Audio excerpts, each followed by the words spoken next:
السلام علیکم تمام B four U S R G family, کیسے ہیں؟ ٹھیک ٹھاک ہیں؟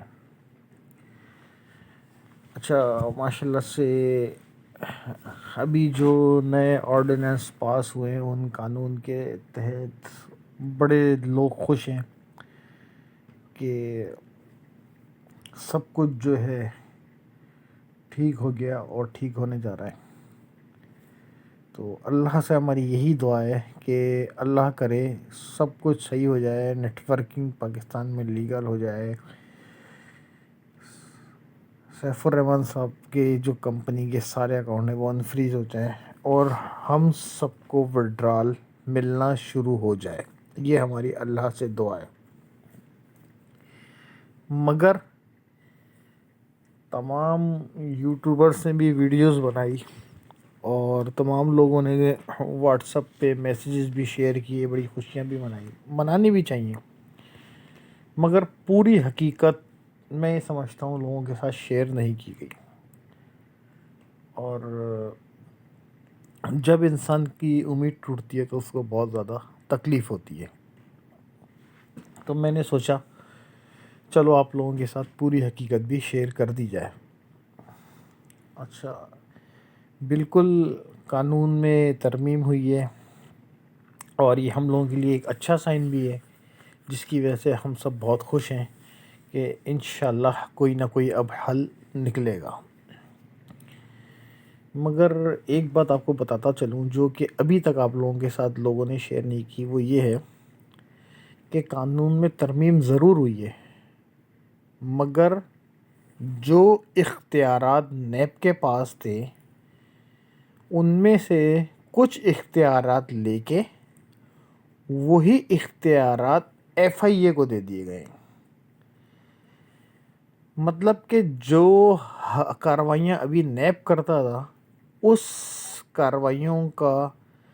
حق نیب سے واپس لے کے وہ ایف آئی اے کو دے دیا جائے گا۔ مطلب قانون کے ایک ادارے سے دوسرے ادارے کو دے دیا جائے گا۔ اس کا مطلب یہ نہیں ہے کہ نیٹ ورکنگ لیگل ہو گئی، اس کا مطلب یہ نہیں ہے کہ اس بات پہ لازمی سیف الرحمان صاحب کا کیس ختم ہو جائے گا۔ ہاں، مے بی پاسبل، یہ ضرور ہو سکتا ہے کہ ان کو بیل مل جائے عارضی طور پہ، اور اس کے بعد ان کو اس کے لیے تھوڑی سی آسانی ہو جائے، اس قانون میں کچھ ایسی باریکیاں ہوں جس کے تحت کچھ ٹائم ان کو مل جائے کہ وہ اپنے آپ کو پاکستان کے قانون کے حساب سے ثابت کر کے اپنے کیس کو کمزور کر لیں۔ مگر اس کا مطلب یہ نہیں ہے کہ پاکستان کا قانون چینج ہو گیا اور نیٹ ورکنگ لیگل ہو گئی ہے۔ اس بات کو آپ لوگ اپنے دماغ میں بٹھا لیں، اس لیے کہ آپ لوگوں کو صرف اور صرف خوشی والی خبر تو بتائی جاتی ہے مگر پوری رپورٹ نہیں دی جاتی، اور آدھا سچ ہے نا وہ زیادہ خطرناک ہوتا ہے۔ تو انشاءاللہ تعالی اللہ سے امید ہے، اللہ نے چاہا کوئی ایسا رستہ نکلے گا کہ سیف صاحب کی بیل ہو جائے گی، مگر بیل کے ساتھ ساتھ اکاؤنٹ انفریز ہوں گے۔ آپ کا، ہمارا، ہم سب کا فائدہ جب ہے، کیونکہ لاسٹ 8-9 مہینے سے بھی 10 مہینے سے سیف الرحمان صاحب باہر ہی تھے مگر اکاؤنٹ فریز تھے، تو ہم لوگوں کی وڈرال والا سسٹم رکا ہوا تھا۔ مگر ہم سچے دل سے سیف الرحمان صاحب کو سلوٹ پیش کرتے ہیں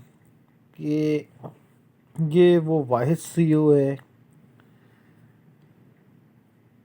جس نے اتنا ٹائم پہلے ہر چیز پتہ چلنے کے بعد بھی پاکستان سے بھاگنے کی کوشش نہیں کی۔ ایک اسی طریقے سے اور سی او تھا، اس کا نام نہیں لوں گا، وہ بھی نہیں بھاگا، اس نے بھی مقابلہ کیا، باہر آیا۔ فی الحال بہرحال اس کو کچھ ہمارے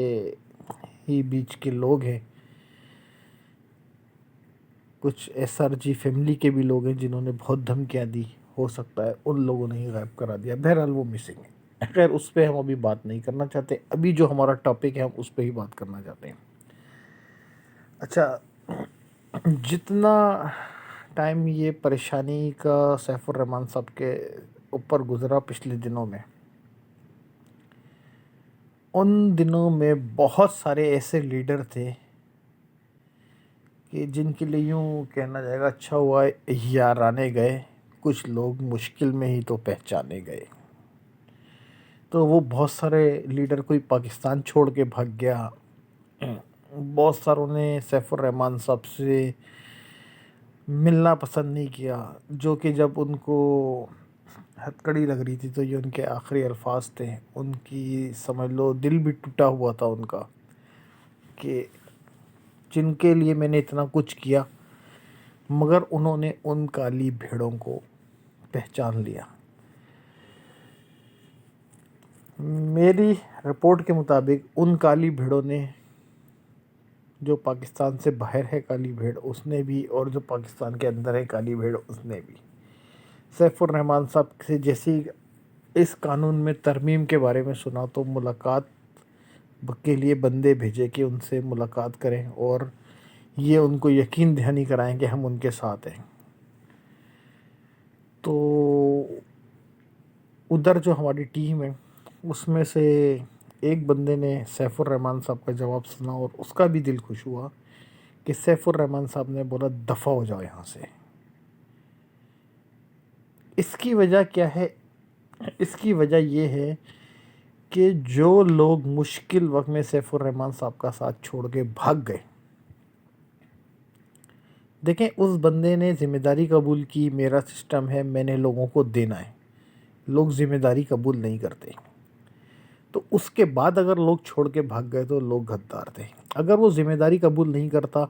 کہ ماننے سے انکار کر دیتا کہ میرا سسٹم ہی نہیں ہے، تو پھر ہم اس پہ بلیم کر سکتے تھے، مگر افسوس کہ اس نے بہادری کا سیف الرحمان صاحب نے مظاہرہ کیا، انہوں نے، اور غداروں نے اپنی اوقات دکھا دی، جنہوں نے یہاں سے کروڑوں روپے کمائے۔ کچھ ایسے بھی بلیک میلر جنہوں نے بغیر روپیہ لگائے لاکھوں کمائے اور لاکھوں روپے کی پراپرٹی بنا لی، اور کچھ ایسے جنہوں نے کچھ لگا کے کروڑوں اربوں روپے کمائے اور پاکستان میں رہنا بھی آج وہ پسند نہیں کرتے۔ ان بھگوڑوں کے بھی وارنٹ نکلے ہیں، انشاءاللہ پاکستان آئیں گے تو یا اللہ ہماری دعا ہے کہ سیف الرحمان صاحب کا کیس ختم ہو، انفریز ہو اکاؤنٹ، مگر ان بھگوڑوں کو سزا ملنی چاہیے، قانون کے تحت سختیاں ان کو قانون کی نظر آنی چاہیے، جنہوں نے غریب معصوم انویسٹروں کا سارا پرافٹ تو کھا لیا، مگر مشکل وقت میں جب کمپنی کا ساتھ دینے کا وقت آیا تو وہ کمپنی کو دھوکہ دے کے چلے گئے۔ ایسے غداروں کی پورے پاکستان میں پراپرٹیاں ہیں، اور ہم گورنمنٹ سے یہی اپیل کریں گے، حیدرآباد سمیت جس جس شہر میں ایسے غداروں کی پراپرٹیاں ہیں ان سب پراپرٹیوں کو ضبط کیا جائے، اور ان کی جو ٹیم بنی ہوئی ہے جو ہر کسی کو بلیک میل کر کے لوگوں سے پیسہ اکٹھا کرتی ہے، اس ٹیم کے اوپر بھی قانونی کارروائی کی جائے۔ سیف الرحمان صاحب نے کسی کو کوئی دھوکہ نہیں دیا، وہ پہلے بھی مرد مجاہد بن کے ڈٹ کے کھڑے رہے اور آج بھی کھڑے ہوئے ہیں۔ اللہ سے ہماری دعا ہے کہ یہ کیس جلد از جلد ختم ہو، کوئی قانون میں ایسی گنجائش ہو جس کی وجہ سے کیس ختم ہو، تاکہ سیف الرحمان صاحب آ کے غداروں کو بھی اس سسٹم سے نکال کے پھینکیں، اور اس سسٹم سے ہم لائف ٹائم ارننگ کر سکیں، اور جو ہمارے فزیکل بزنس ہیں جن سے آج تک 1 روپے کی بھی ارننگ نہیں کر سکے، وہ سسٹم خالی پیسہ ان پہ ڈالتے ہی چلے گئے، اللہ کرے ہمارے سسٹم کے وہ فزیکل بزنس بھی ارننگ دینا شروع کریں اتنی کہ سیف صاحب لوگوں کو اسی سے بھی وڈرال دیتے رہیں، تاکہ جو لوگوں کے دماغ میں ہے کہ سسٹم منی روٹیٹ ہے اس چیز سے بھی ہماری جان چھوڑ جائے، فزیکل بزنس سے ارننگ آنا شروع ہو جائے. باقی بہت ساری ڈیٹیل ہے جو کہ وقتاً بوقتاً میں آپ لوگوں کے ساتھ شیئر کروں گا. کس طریقے سے کن کن لوگوں نے سیف الرحمن صاحب کو دھوکہ دیا، یہ بھی کس کس قانون کے تحت سیف الرحمن صاحب کے لیے کچھ چھوٹ کچھ آسانیاں ہو سکتی ہیں، ہر چیز شیئر کروں گا. مگر میں کہانی کے دونوں رخ آپ کو بتاؤں گا. اس کی وجہ یہ ہے کہ میں ایسی کوئی جھوٹی بات نہیں کروں گا جس کی وجہ سے بعد میں آپ لوگوں کی دل آزاری ہو اور آپ لوگوں کو ایسا فیل ہو کہ اس بات میں جھوٹ تھا. دعاؤں میں یاد رکھیے گا. آپ سب کا بھائی خواجہ عرفان لائی. اللہ حافظ.